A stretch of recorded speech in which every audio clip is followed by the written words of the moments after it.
Bismillahirrahmanirrahim. Assalamualaikum warahmatullahi wabarakatuh.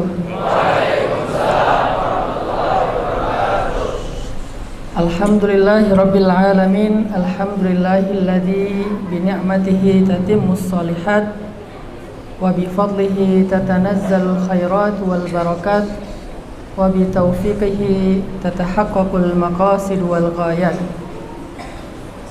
Asyhadu an la ilaha illallah wahdahu la syarikalah wa asyhadu anna Muhammadan abduhu wa rasuluhu alladzi la nabiyya ba'dah. Allahumma salli wa sallim wa barik ala sayyidina wa habibina wa nabiyyina Muhammad wa ala alihi wa ashabihi wa man tabi'ahu ila yaumil qiyamah. Rabbi syrah li sadri wa yassir li amri wa halul 'uqdatan min lisani yafqahu qawli.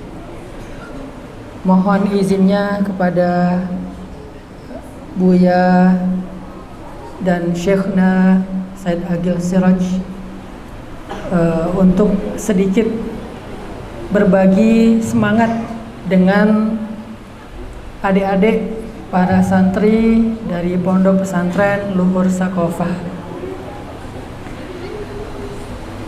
Dulu ketika Ustadz ada di usia kalian, gurunya Ustadz, kiainya Ustadz pernah ngomong gini, sekitar tahun 2000, udah lama. Kiainya Ustadz pernah ngomong gini, kata kiainya, anak-anakku, saya tidak melihat kalian ranking berapa pada hari ini. Buat saya nggak terlalu spesial siapa yang juara kelas di antara kalian hari ini. Saya akan melihat kalian 20 tahun dari sekarang. Saya akan melihat kalian 20 tahun setelah ini. Kalian mendapatkan ranking berapa di dalam kehidupan masyarakat? Kalian seeksis apa di tengah-tengah masyarakat dalam kebaikan-kebaikan? Maka itulah orang yang saya anggap sebagai juara kelas.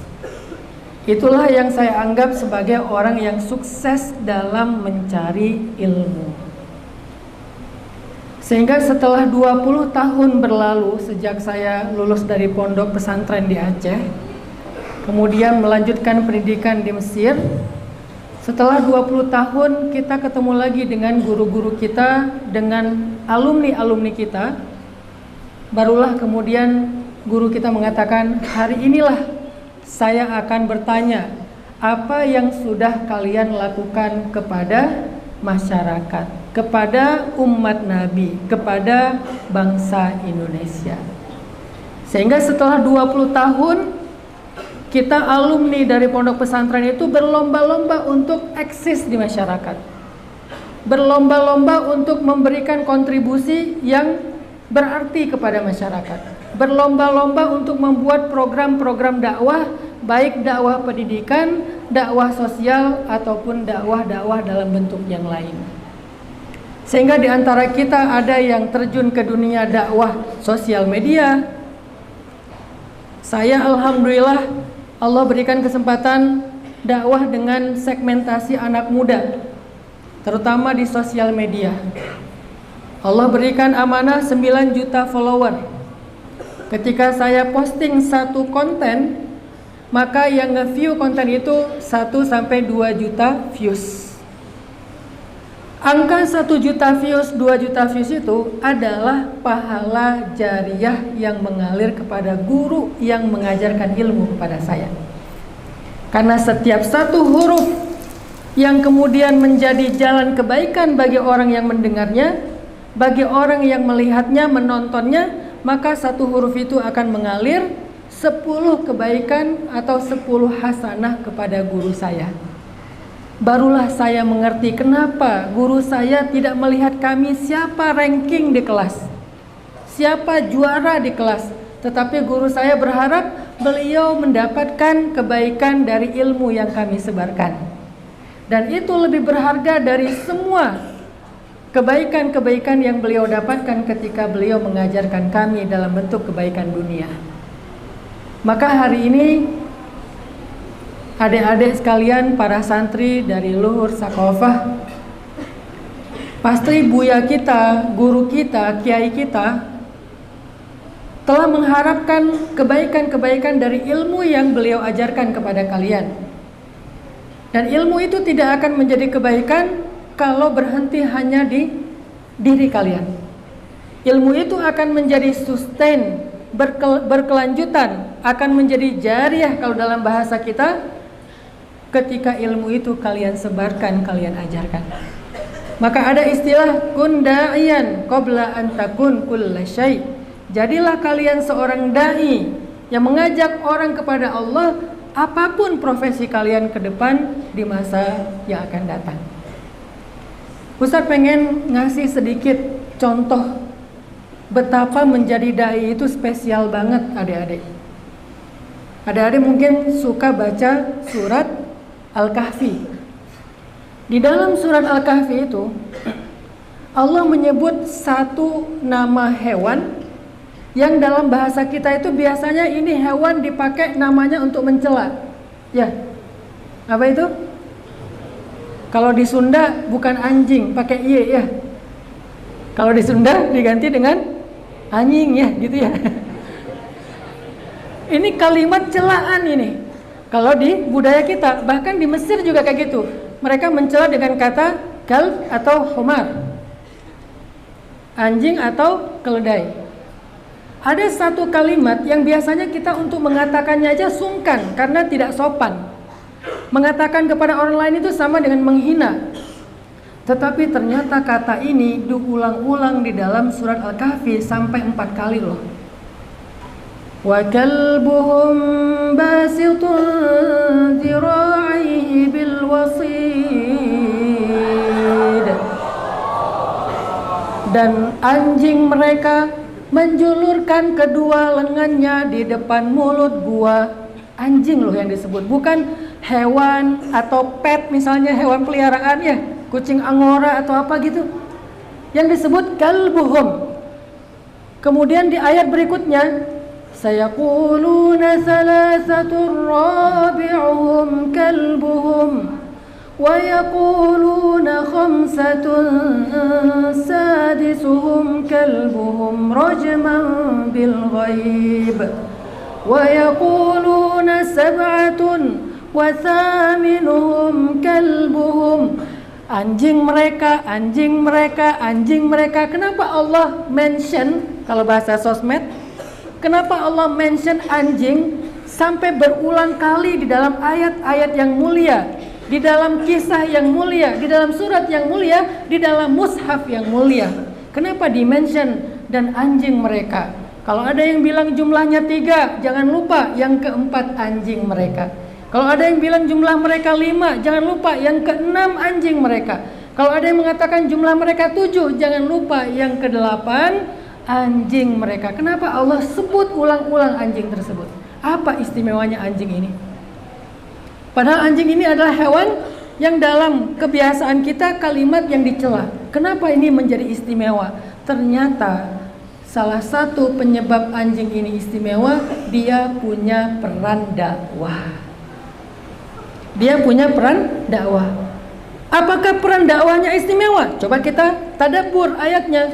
Apa peran anjing ini sebegitu istimewanya dalam dakwah? Ternyata peran anjing ini cuman duduk di mulut gua, jagain gua. Jadi bukan ngajarin ilmu, bukan ngimamin sholat, bukan meriwayatkan hadis-hadis, bukan menyampaikan ayat-ayat, tetapi tugas atau peran dakwahnya sesederhana jagain mulut gua sambil duduk. Oh, mungkin yang dijaga penting, Ustadz. Coba kita perhatikan siapa yang dijaga. Nabi, ternyata bukan nabi. Ulama, ternyata bukan ulama. Perempuan atau orang tua yang wajar dijaga, ternyata juga bukan. Yang dijaga ternyata pemuda, yang sebetulnya nggak butuh-butuh banget dijaga, karena pemuda itu kuat-kuat. Apakah pemuda itu sendiri? Ternyata juga nggak sendiri, lebih dari satu. Mereka rame. Ngapain pemuda di dalam gua itu? Apakah mereka sedang berzikir? Apakah mereka lagi taklim? Apakah mereka lagi mondok baca kitab? Ternyata lagi tidur. Apa maksudnya? Maksudnya sebegitu nggak terlalu penting peran anjing ini pun, kalau itu ada hubungannya dengan dakwah, Allah muliakan sampai Allah mention berulang kali di dalam Al-Quran. Apalagi kita adik-adik, kita bukan anjing, manusia. Udah manusia, santri lagi.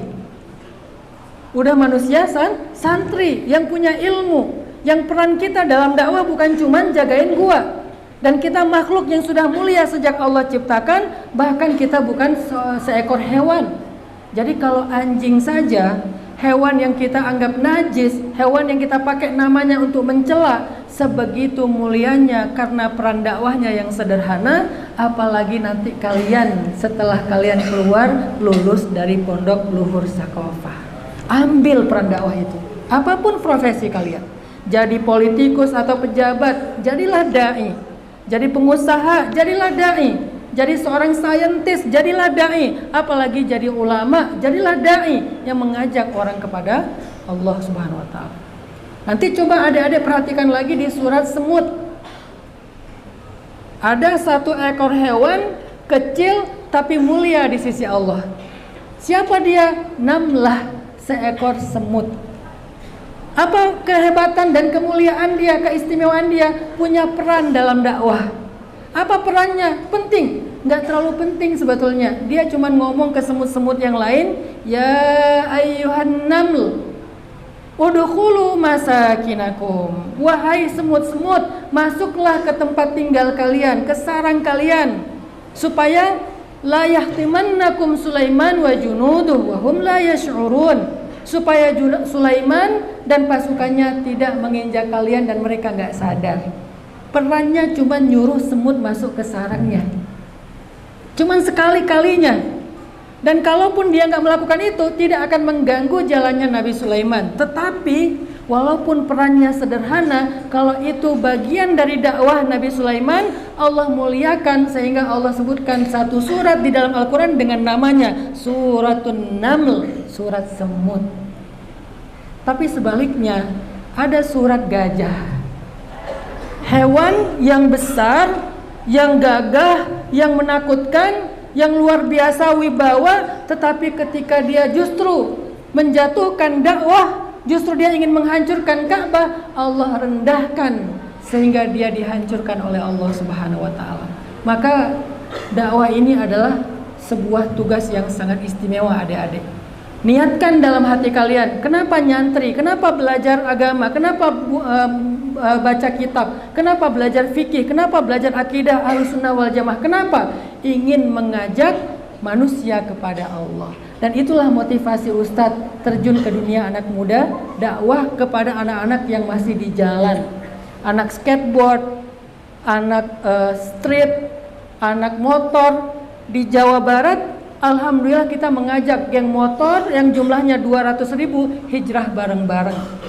Sehingga dari anak-anak yang hijrah itu, ketika mereka sholat, maka pahalanya mengalir kepada kita dan kepada guru yang telah mengajarkan kita tentang ilmu dan dakwah.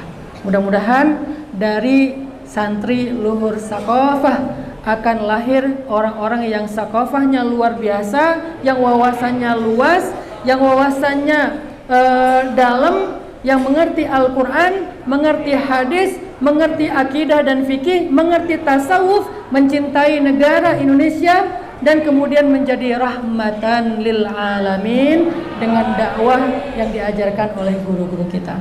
Saya kira sekian, mudah-mudahan jadi penyemangat kalian belajar. Niatkan dari sekarang, walaupun belum jadi dai, sejak kalian berniat insya Allah sudah mendapatkan pahala kebaikan itu. Belajar dari anjingnya Ashabul Kahfi dan semut di dalam kisahnya Nabiullah Sulaiman alaihissalam. Barakallahu fikum, mohon maaf atas segala kekurangan. Wassalamualaikum warahmatullahi wabarakatuh.